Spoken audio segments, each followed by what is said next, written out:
So have you seen the story on the Mike I, McDonald? I just I just took a look at it. Yeah, yeah. Okay. Like, here's what I don't get about the Mike McDonald story. I mean, I understand he wants to kind of get out of the whole Pete Carroll thing.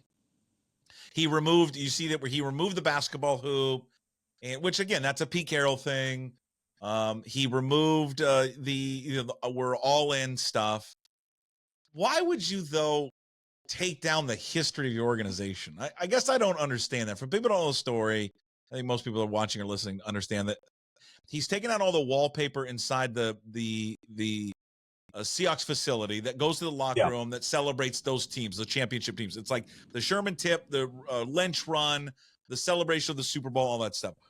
Why would he do that? He comes from an organization which celebrates the past. Yeah, but you're not ignoring it, right? It's still going to be part of the culture there. Pete Carroll was such a strong presence Yeah. in so many ways, and the way that he did things kind of fueled that organization for so many years.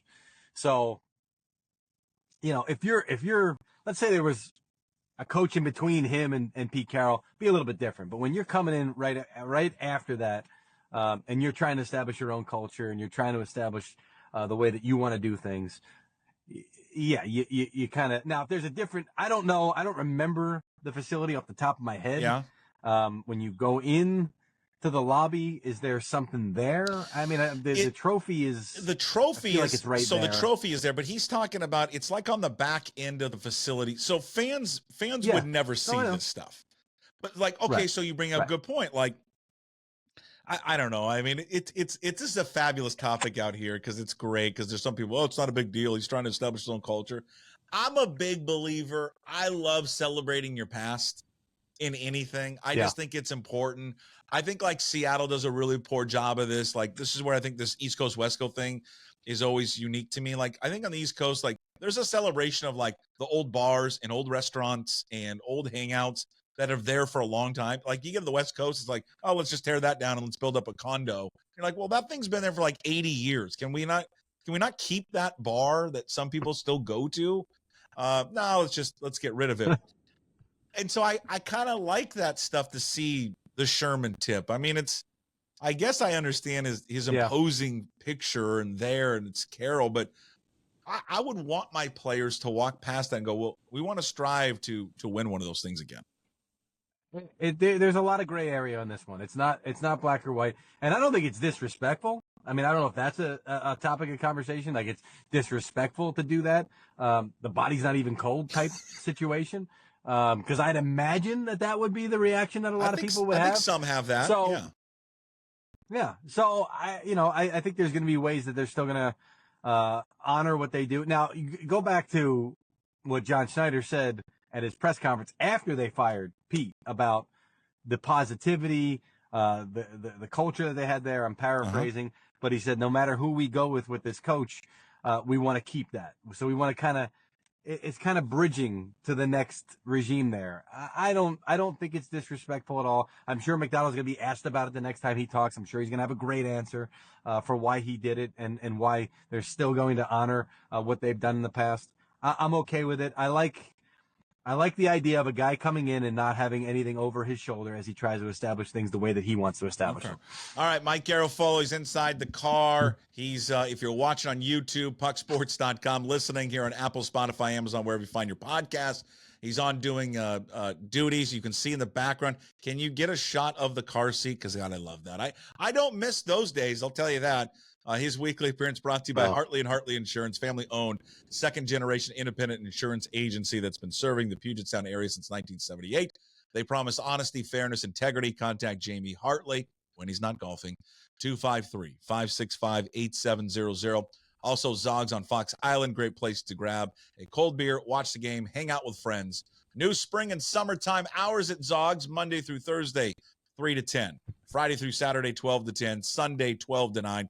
Visit Zogs on Fox Island, Facebook and Instagram for more information. The car seat, necessary but annoying. And when we were finally done with the car seats, I took a baseball bat to it like Office Space. Yeah.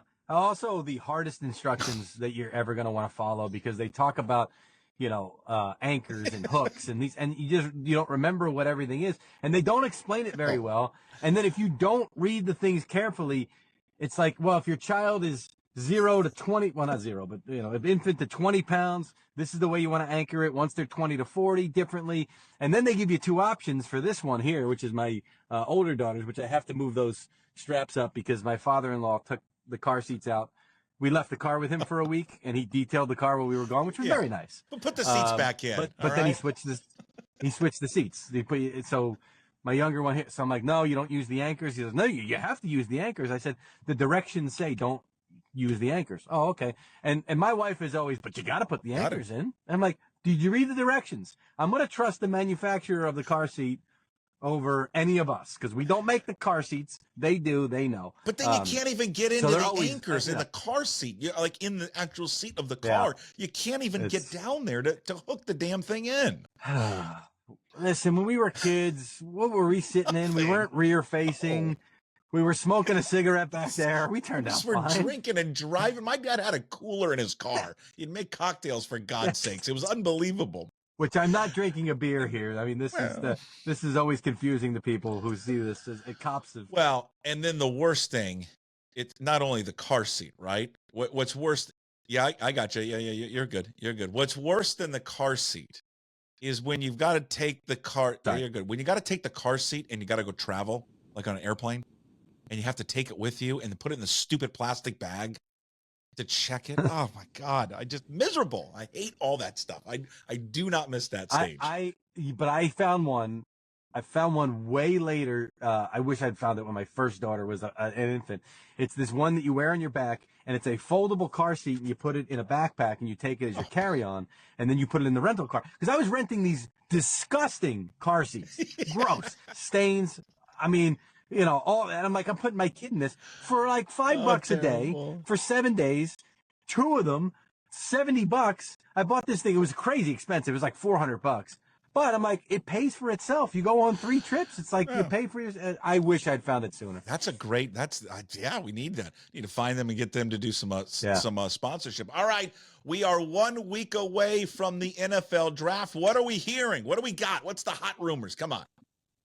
Anything. Well, you see Jaden Daniels' agent this morning? What he Give tweeted it to me. Retweeted? What did he say? Ron Butler retweeted Mike Florio saying, "Why did the Commanders bring in?" Never mind.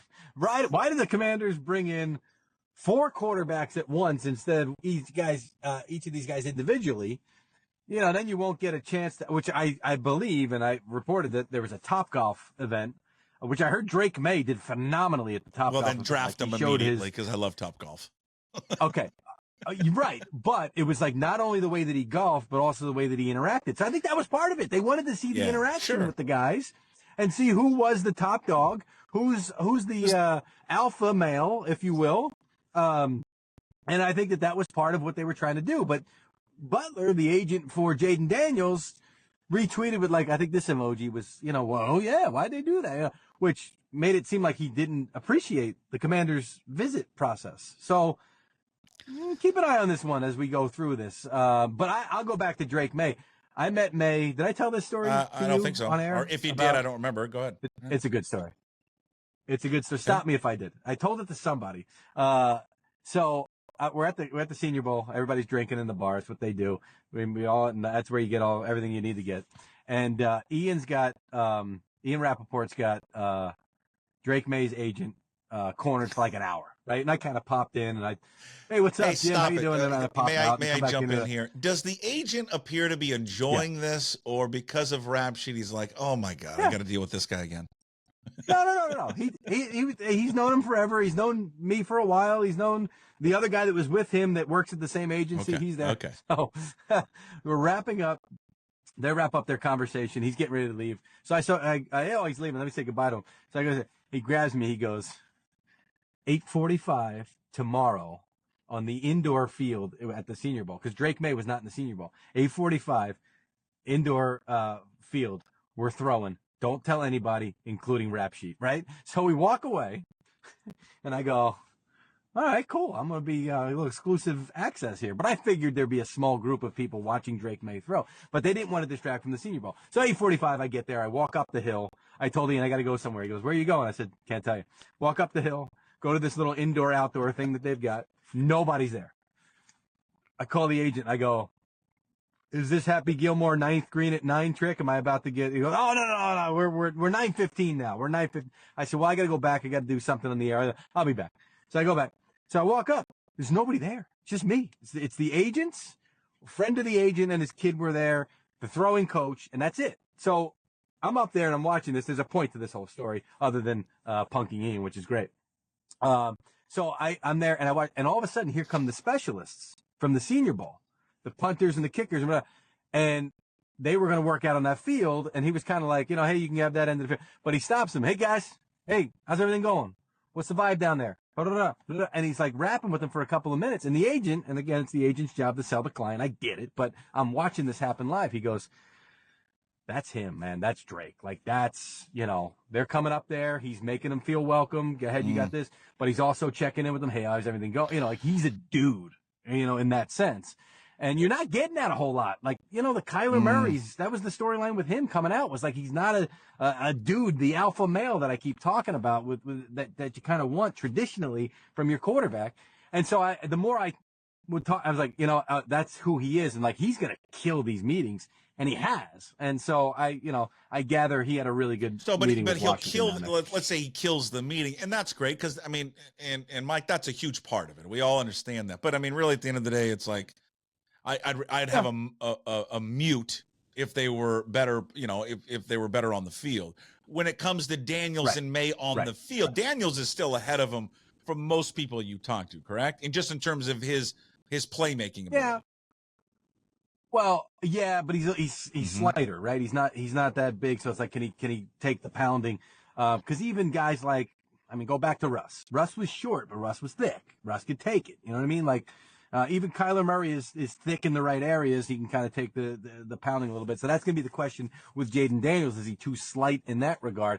But his production was great. He certainly give Drake May. He's got athletic ability, but Jaden certainly got that. We like to call that he's sneaky athletic.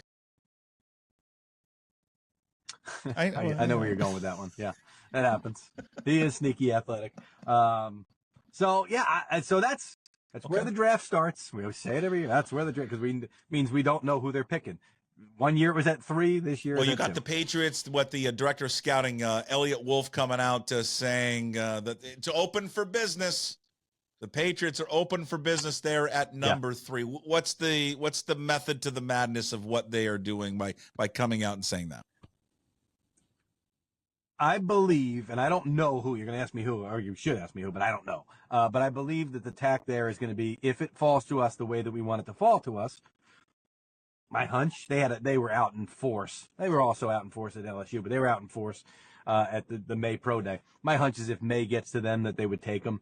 And if not, that pick's for sale. You got the Giants at 6 who might want to get up because the Vikings are potentially coming up. Then you got the Raiders too. If it's Jaden who's available at 3, we know the connection with Antonio Pierce. So there's a lot of teams that are going to want to come up to number 3. You got a guy in Jacoby Brissett who's been there before, who you feel good with, and the potential to get yourself a lot of draft capital as you're starting to establish. I think there's probably going to be, with Elliot Wolf, who was in Green Bay, who showed the importance of drafting a quarterback multiple times, even when you didn't need them right away. There's going to be that whole we're here, we should probably do it, but also we can get all this draft capital. In the end, I think if it falls a certain way for them, they're out of that 3 spot. My understanding is the people that have tried to talk to Washington about moving have been completely shut down. The people that have talked to New England about moving have gotten the sense that that's potentially. And do you think Washington has made their choice who they want at number 2? That they know who it is because they know Williams is going number 1 to Chicago. Yeah, I think by now they probably have. Usually, who was it? Gosh, it was somebody with a quarterback the last couple of years here. And it was like, we never talked about it. It was the coach and the GM. We never said a word to each other. And then finally over the weekend, we were kind of like, so we're going to take, we're going to. So usually it's this weekend that's coming up. That's when Kyle Shanahan made the final decision with John Lynch on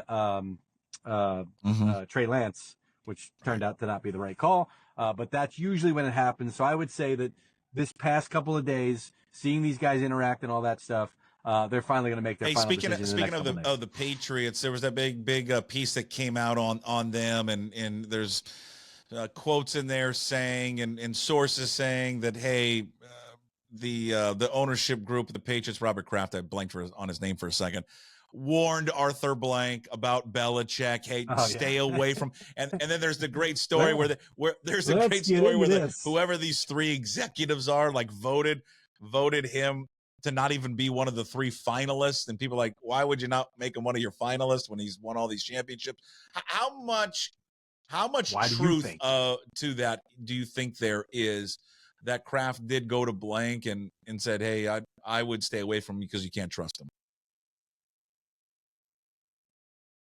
I don't know. I'd be speculating. Do you think it's something Kraft would do? Has the potential to do something like that? I mean, is their relationship that bad between the two? It was not great. That I know. It was not great. But to poison the well at your next gig, I don't know. I mean, that seems kind of harsh if you did that. But I mean, the docuseries, which we talked about, you and I last week, that had Kraft's fingerprints on it from a production standpoint, which claimed he didn't have editorial oversight there. That made Belichick look bad, big time. So you see it publicly. Could it have happened privately? You put those together? Yeah, it could happen privately. But I do find it interesting. I had lunch with a player agent at the Combine who's got no skin in the game, none. Okay, and he was beside himself that Bill Belichick didn't get a job. He goes, the greatest coach of all time. And I hit him with all the excuses. What was he without Brady? Age. How long is he going to be there? Attitude. You got to rehaul everything and do it the way. And he's like, those are all excuses. He goes, think about it in these terms, okay? Your kids' lives are on the line. You have to make the playoffs this year. Your kids' lives. How many of these 32 coaches are you taking over Bill Belichick? I was like, yeah, well, this guy, and we went down the line, and that's why I found that story hysterical, because all the excuses to not hire Bill Belichick came out there, and it was blatant when it came to the Carolina Panthers. There was a section in there that said David Tepper likes to go through data to question the head coach's play calls. You can't do that, right? You can't do that with Bill Belichick. So he'd rather be able to sift through the data and second guess the play call, according to the story. Would rather second guess the play calls than have, I don't know, better play calls. I missed that part. Well, Godspeed to you, Dave Canales. Have fun. Have fun down there. That guy just seems, Tepper just seems like a joy to work with. Yeah, he's got his hands in it. There's no doubt about it. He got his hands in the Bryce Young situation last year. When it's Canales and you're dying for an offensive coordinator opportunity and you finally get one, and then the head coaching one, it's like, wait, I may not get another one of these. You got to take it, right? You can never sit there and say, well, I'm not going to go take this job. Like it's a good job because there's only 32. Let's just wrap up Belichick. He'll sit this year out. He'll do the media thing, and we'll see where that goes. But I would think would get back into coaching in 25. Yeah. Where are the spots? I mean, is it the obvious ones? Giants, right? Has a connection there before. Cowboys. Who else am I missing here? Eagles. Those are the three big ones. Who's the leader in the clubhouse? You think? Because I know the one it should be. I mean, it should be the Cowboys. On how it goes. Yeah, I don't know about that dynamic. And when you're Jerry Jones, again, those excuses come out, right? Like, does Jerry Jones want to turn it over to this guy knowing that, Jerry's the de facto general manager there. Jerry and Steven are. Will McClay basically serves that role for them.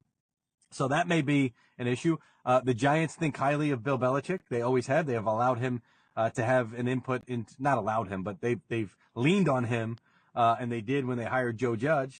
It's like you're going through all the Brian Dable Joe Judge, guys with connection to Belichick, you get a chance to actually hire Belichick, you may finally do that. Well, here's the thing. One, I would, if you were a Cowboys fan, I would just say, how has it worked out the last decade with him and the kid running the thing? I mean, they haven't done anything. They haven't won. They haven't won since it was Jimmy Johnson and Barry Switzer, but that was Jimmy Johnson's team. Why not just let this guy who has a track record of doing it have it? Is an ego thing that would get in a way? But that's like, right? Oh, hold on. That reminds me of the other hysterical part of the story by Seth Wickersham and Don Van Natta. It was Arthur Blank. Arthur Blank doesn't like to do coaching searches. So he didn't want to hire Belichick, knowing he was going to likely have to do one in a couple of years because Belichick's old, right? Well, what about if you get it wrong? Then you're going to have to, like... These guys are unbelievable. Some of these guys are putzes, man. I mean, I don't know. And I don't know. Listen, well, but I don't know if that's wholly accurate. And I don't know if it was one of 10 factors and it was number 10 on the list. I'm sure there's a shred of truth there, but... I mean, to go back to the original point about the people that were voting, Belichick's not in my top 3 because these are the guys that are worried I'm going to get bounced if this guy comes in. They wasn't in our top 3. What the hell are these guys? That story. I want to know who these people are. It's like the voice. They sit up in their chairs and they flip around and you're out. You're in. It's Rich McKay. I mean, if I'm following this, the way the story was laid out, it's Rich McKay, it's Terry Fontenot, it's those guys that are in that position, which they're supposed to be ahead or over the head coach, but the head coach could potentially come in and say, no, I'm the top chief. Now, Belichick, according to the story and according to what I heard, was willing to work with these guys, but at some point, it's like, you say that, do they believe that you really mean it? Hey, I'm sure just going back to the draft for a quick second, you kind of touched on it there. It kind of starts there at number 3 with the Patriots and see what they do. And if it appears kind of what you're saying is if May's not the guy, if May goes number 2 to Washington, they're not sold on Daniels, then they start to be open for business. So then that's where kind of that's where the draft starts, right? Everyone kind of always says that cliche.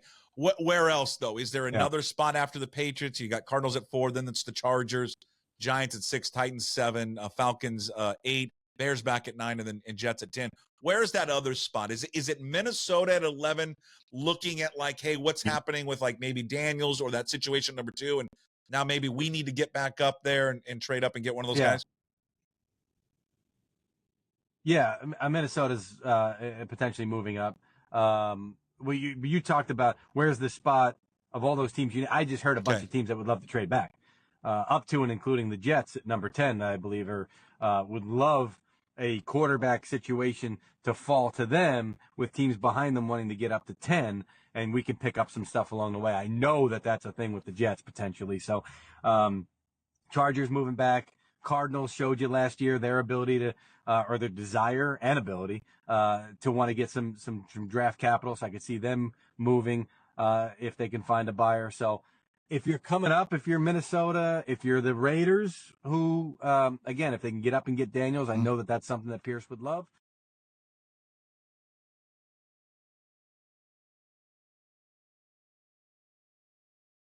A team that could be coming up. So, yeah, there's a lot of spots there. I think there's going to be some action. I thought there was going to be action at 2 and 3. Sounds like maybe only at 3, and then I think you're going to see some action after that. With the Seahawks, which I know a lot of your audience is interested in, so we'll get there now. These defensive players are going to get pushed back, starting to come off the board maybe at 8, potentially. That could be the first defensive player. You got a defensive head coach in Mike McDonald.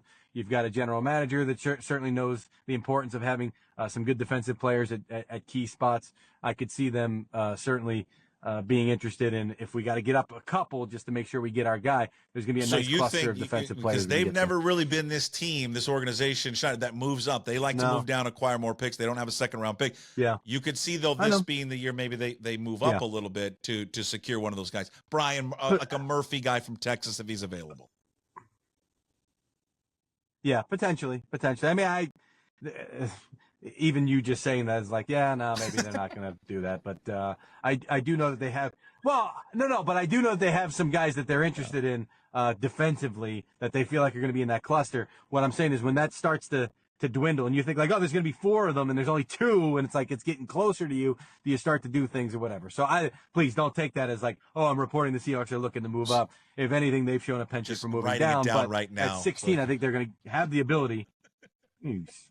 At 16, I think they're going to have the ability to get themselves a good. Do you put much stock in this podcast Brady was on? I could come back if the right opportunity.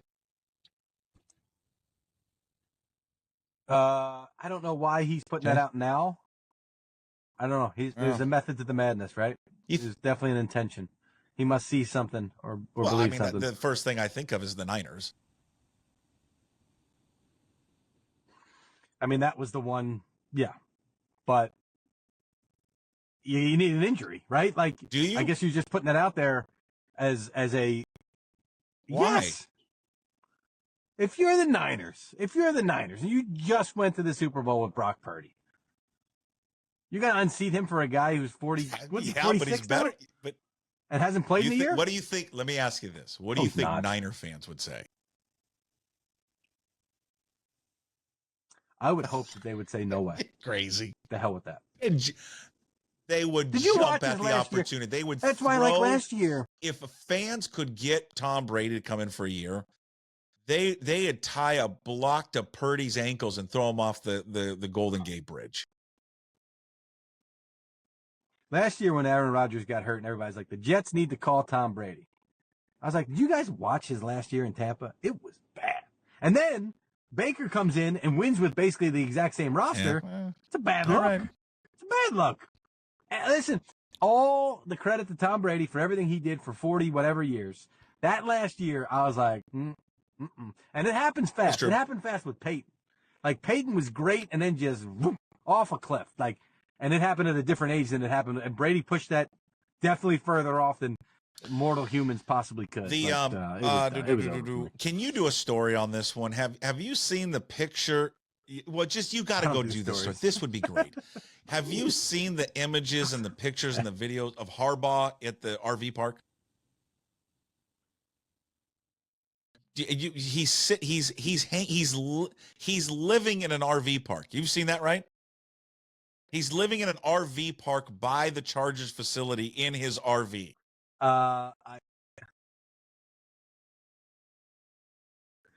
No, I didn't see that. I got to go check it out. I know, I'm on it. You see so much more than I do. Unbelievable. The guy is in one of those trailer parks with his RV, and there's a picture of him the other day.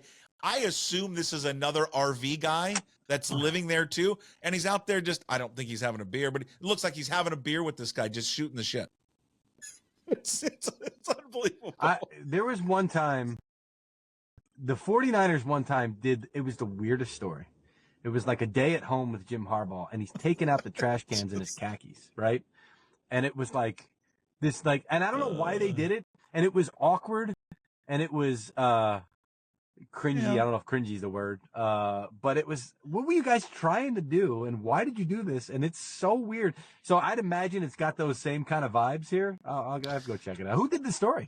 I don't even think it's a story. It's just that I think there was. I gotta find it on Twitter or something. It was just a picture of him. Somebody took a picture. Can I minimize you? No, yeah, somebody took a picture of him and just I remember the story because he said it. We got to figure out this app. He said it in his press conference that he was going to do that. He was just going to live in his RV as his family kind of came out getting ready for the season, and there's a picture of him sitting in there like all these like retirees do, sitting around the RV, and he's long day of doing nothing, and he's out there having a pop, shooting the with his neighbor, his RV neighbor. It's just, you don't have I know I already said shit. You already said it. I know. It's just weird to swear, I'm so used to not swearing before. So all right, 1 week from today, the draft we think we're not going to announce it yet, but we think we got something special for the draft, and so we'll probably announce that next week. Yeah, Ooh. We'll announce it next week. You're the best. I appreciate you doing it from the cart. Sounded great, looked great. Hat's awesome. If you're on YouTube, you can see that hat, that golf hat that he's wearing. It looks great. That's Manolo. Manolo teaches golf. That's my buddy. I love that guy. By the way, we set an all-time record for number of calls that I got in. So if it was glitchy, I don't know how it came across, but I had to keep sending people to voicemail. 4 people decided to call me, and I think we've had 2 a little before. glitchy, but it's okay. It worked out well. It all edits up later. All right, Mike. We'll talk to you next week, man. I appreciate it. There he is, Mike Garafolo, NFL Network. That will be posted as soon as, well, you're listening right now, so it's already posted, all right? All right, Mike Garafolo, NFL Network here at PuckSports.com. As always, we'll talk to you soon. We promise to be better. I'm a putz. No shirt, no shoes, no ties. Would anybody like to smoke some pot? Yeah. I was born to love you. I was born to lick your face. I was born to rob you, but you were born to rub me first. What do you need my address for? We'd like to send out a mailer. Mother of mercy, I don't speak Japanese!